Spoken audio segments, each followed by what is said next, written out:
In this part, we'll be discussing a potential improvement to our simple Brayton cycle. We already discussed this in the example we solved regarding the Brayton cycle, that we have here in a Brayton cycle the temperature T4 at the exhaust of your turbine is higher than the temperature T2 at the inlet of your combustion chamber. So we have T4, which is higher than T2. So here we automatically see an opportunity that why don't we transfer heat, okay? This is all this part here. This is a heat rejected, right? That you are throwing to the atmosphere.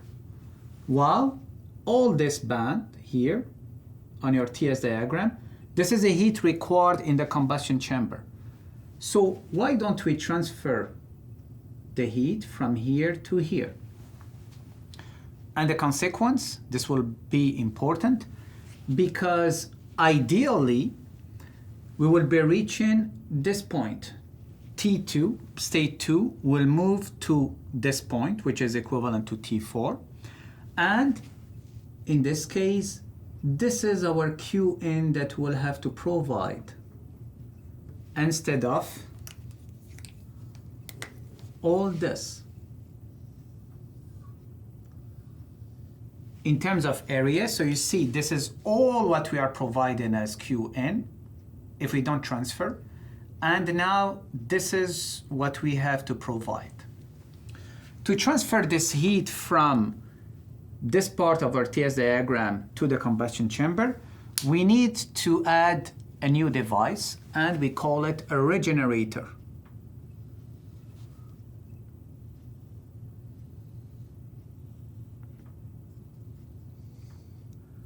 So basically it's regeneration, like it's very close to the regeneration we introduced in a Rankine cycle. And here we are transferring heat here, which is Q regeneration. And this will lead to two new states, state 5, and here we have state 6. State 5 is somewhere between 2 and 4.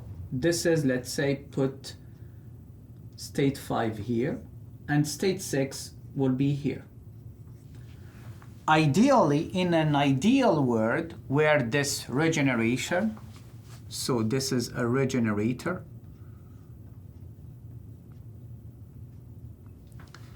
if it's perfect, this will allow us to transfer all the heat to preheat our air before entering the combustion chamber. So therefore, if the efficiency of our regenerator is 100%, we can do this. And in this case, and only if it's 100%, our 0.5 will move upwards to reach exactly 0.4, the same temperature as 0.4. So meaning that we managed to recover all the heat, the maximum heat, to preheat our air. So we'll be calling this cycle Brayton with regeneration.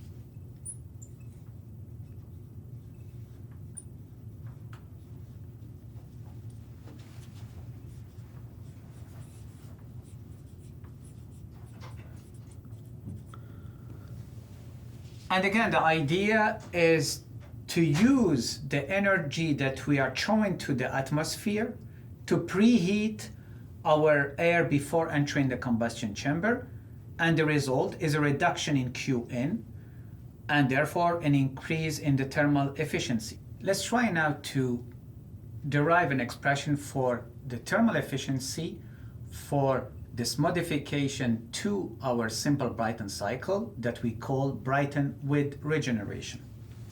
So what do we know? As usual, we know that the thermal efficiency is equal to the work net over Qn. We usually replace work net by Qin minus Q out and get 1 minus Q out over Qin, but here we'll keep it this way. work turbine minus the work of the compressor over Qn. Okay, why? You will see in a minute. Now if we assume an ideal regenerator,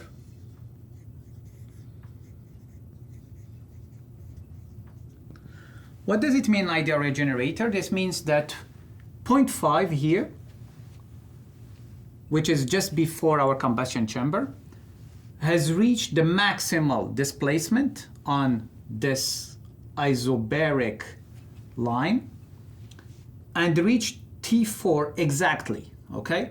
So if you don't have a regenerator, 5 will be equal to 2. If it's perfect, so 5 will be equal to 4, okay? So this means that we will define efficiency for our regenerator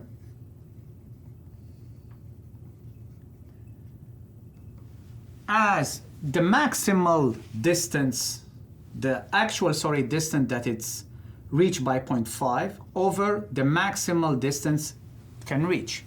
So for us, in terms of enthalpies, first it will be, the actual one will be H5 minus H2, and in an ideal world we will be getting H4 minus H2, all this distance.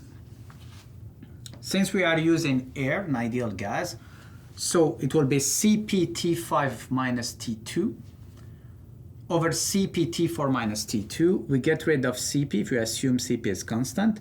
So therefore this is T5 minus T2 over T4 minus T2, okay?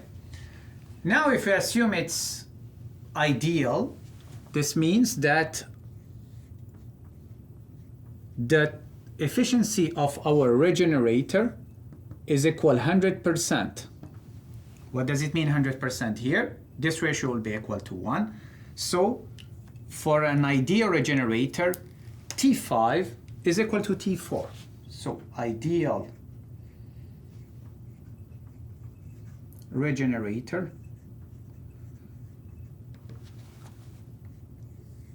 the efficiency is equal 100%. So T5 is equal to T4. Why we are doing this? Because this is now interesting. Because if we write our work of the turbine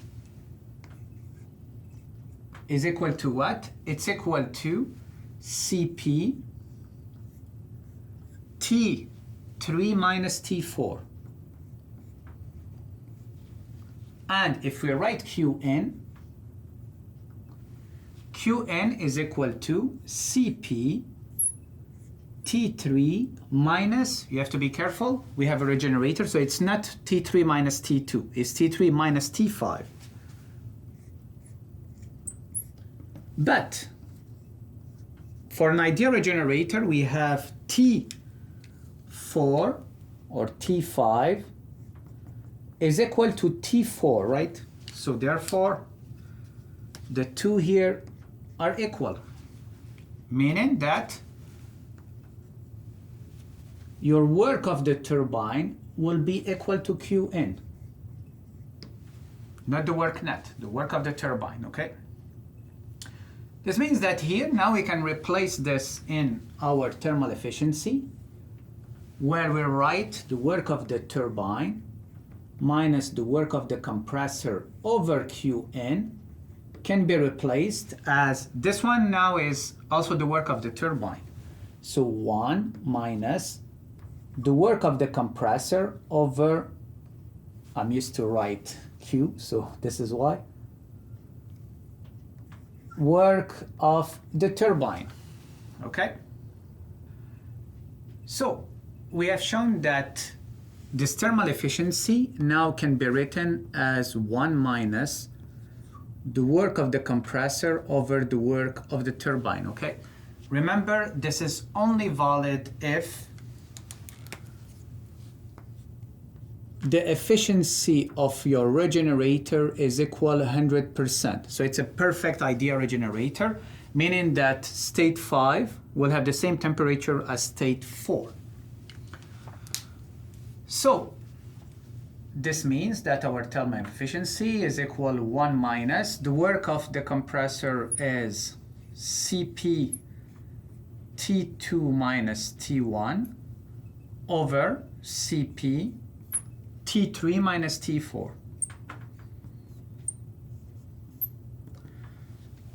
Cp and Cp will disappear. We assume both of them constant at the same temperature. And now it's business as usual.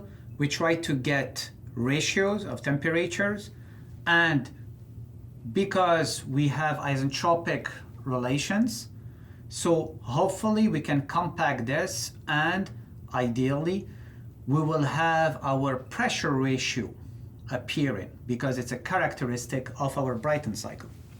So let's write 1 minus, here I will take T1 over T3 cross, here this will give me T2 over T1. It's cool because the process between 1 and 2 is isentropic, and we are using an ideal gas, over 1 minus T4 over T3. The same thing, from 3 to 4 is isentropic.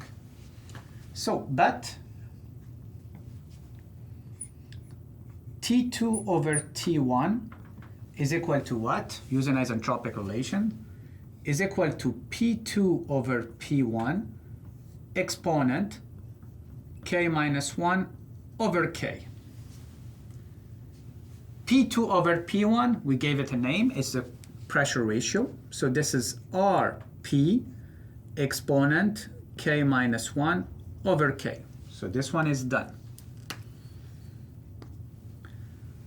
Now regarding T4 over T3, what do we have?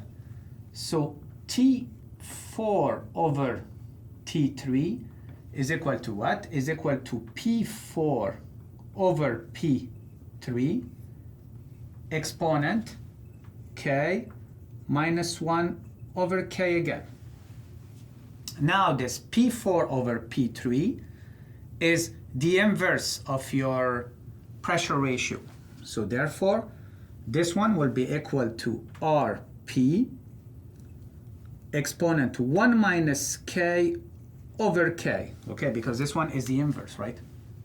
So therefore, this one is done. We just have to replace. So this will give us our thermal efficiency is equal to what? Is equal to 1 minus T1 over T3 cross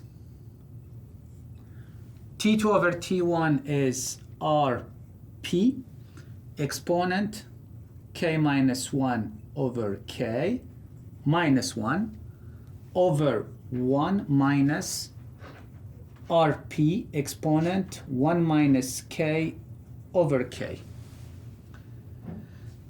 Now what we can do is that we'll take Rp exponent K minus 1 over K out, and therefore we'll end up with 1 minus 1 over Rp K minus 1 over K, which will be the inverse, Rp 1 minus K over K, and it will be exactly the same term as here. So therefore, we can simplify this as 1 minus T1 over T3 cross Rp exponent K minus 1 over K. And this is our thermal efficiency for Brayton with, here you have to be careful, an ideal regenerator.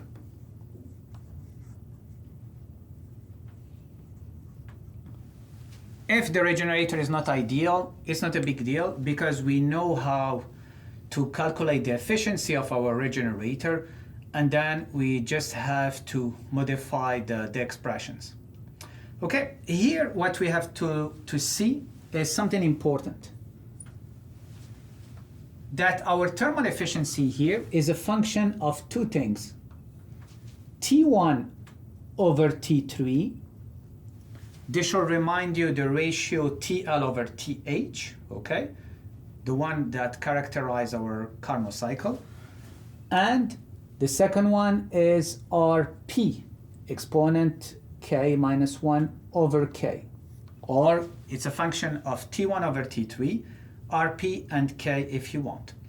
So the next step in this case is to see how our thermal efficiency is changing as a function of T1 over T3 and RP, and the combination of both.